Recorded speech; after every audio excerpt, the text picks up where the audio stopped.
The wisest person I ever met in my life, a third grade dropout.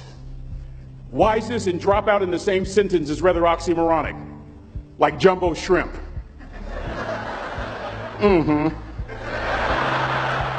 Like fun run, ain't nothing fun about it. Like Microsoft Works, y'all don't hear me. I used to say like country music, but I've lived in Texas so long, I love country music now. I hunt, I fish, I have cowboy boots and cowboy. Y'all, I'm a black neck redneck. Do you hear what I'm saying to you? No longer oxymoronic for me to say country music. And it's not oxymoronic for me to say third grade and dropout.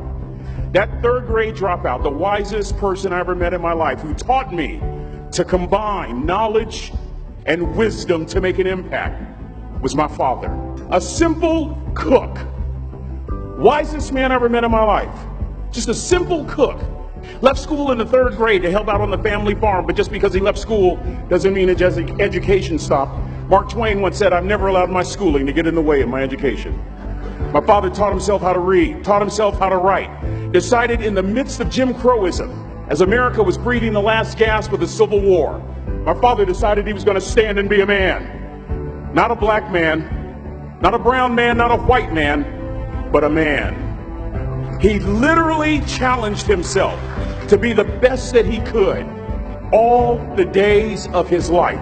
I have 4 degrees. My brother is a judge. We're not the smartest ones in our family.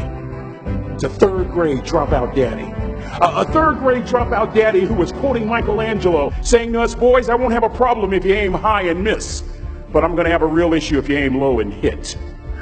A country mother quoting Henry Ford, saying, "If you think you can or if you think you can't, you're right."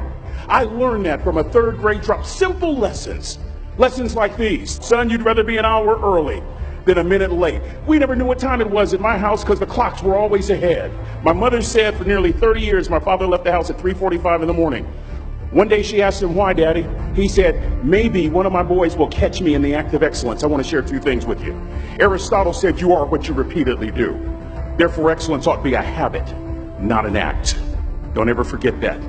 I know you're tough, but always remember to be kind. Always. Don't ever forget that. Never embarrass mama. Yeah.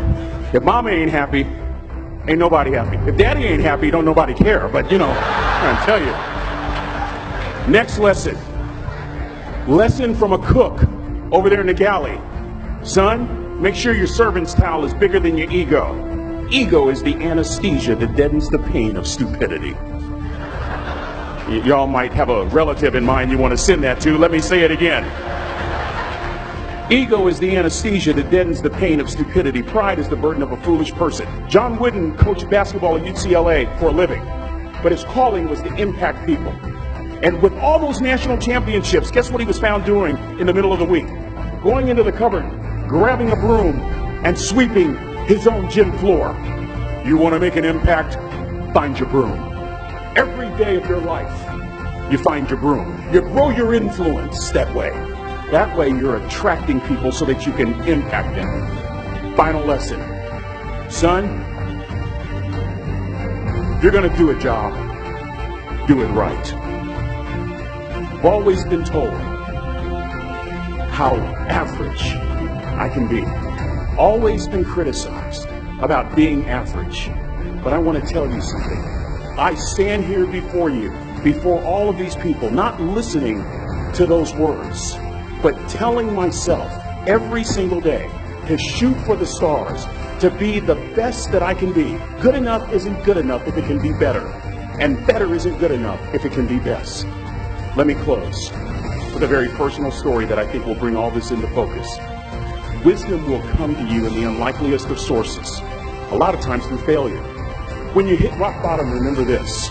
While you're struggling, rock bottom can also be a great foundation on which to build and on which to grow. I'm not worried that you'll be successful. I'm worried that you won't fail from time to time.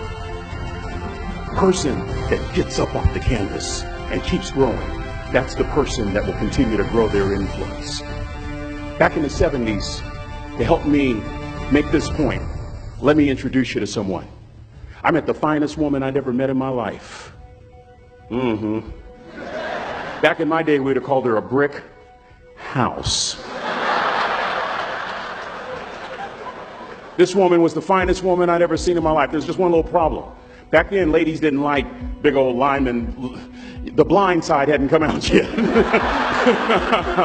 They like quarterbacks and running backs. We're at this dance, and I find out her name is Trina Williams from Lompoc, California. And we're all dancing, and we're just excited. And I decide in the middle of dancing with her that I would ask her for her phone number.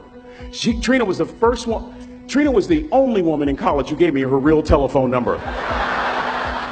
The next day, we walked to Baskin & Robbins ice cream parlor. My friends couldn't believe it. This has been 40 years ago, and my friends still can't believe it. We go on a second date, and a third date, and a fourth date. We drive from Chico to Vallejo so that she could meet my parents. My father meets her.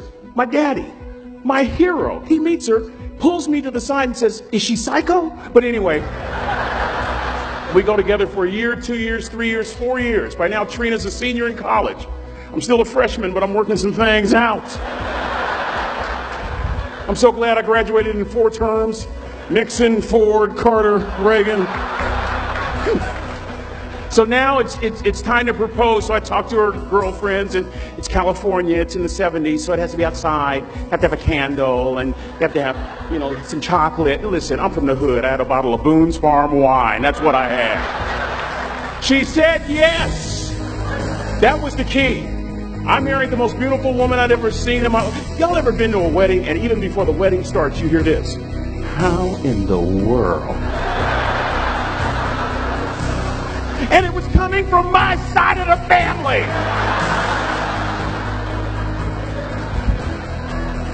We get married, we have a few children, our lives are great. One day, Trina finds a lump in her left breast. Breast cancer. 6 years after that diagnosis, me and my 2 little boys walked up to Mommy's casket. And for 2 years, my heart didn't beat. If it wasn't for my faith in God, I wouldn't be standing here today. If it wasn't for those 2 little boys, there would have been no reason for which to go on. I was completely lost. That was rock bottom. You know what sustained me? The wisdom of a 3rd grade dropout.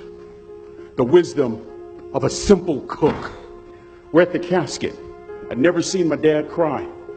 But this time I saw my dad cry. That was his daughter. Trina was his daughter, not his daughter-in-law.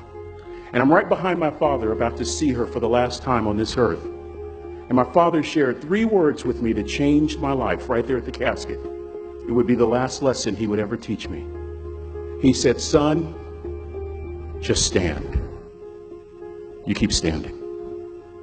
You keep standing. No matter how rough the sea, you keep standing." And I'm not talking about just water. You keep standing. No matter what, you don't give up. And as clearly as I'm talking to you today, these were some of her last words to me. She looked me in the eye and she said, "It doesn't matter to me any longer how long I live. What matters to me most is how I live." I ask y'all one question, a question that I was asked all my life by a 3rd grade dropout. How you living? How you living? Every day, ask yourself that question, how you living? Here's what a cook would suggest you to live this way. That you would not judge. That you would show up early. That you'd be kind. That you'd make sure that that servant's towel is huge and used. That if you're going to do something, you do it the right way. That cook would tell you this, that it's never wrong to do the right thing. That how you do anything is how you do everything. And in that way, you will grow your influence to make an impact. In that way, you will honor all those who have gone before you, who have invested in you. Look in those unlikeliest places for wisdom.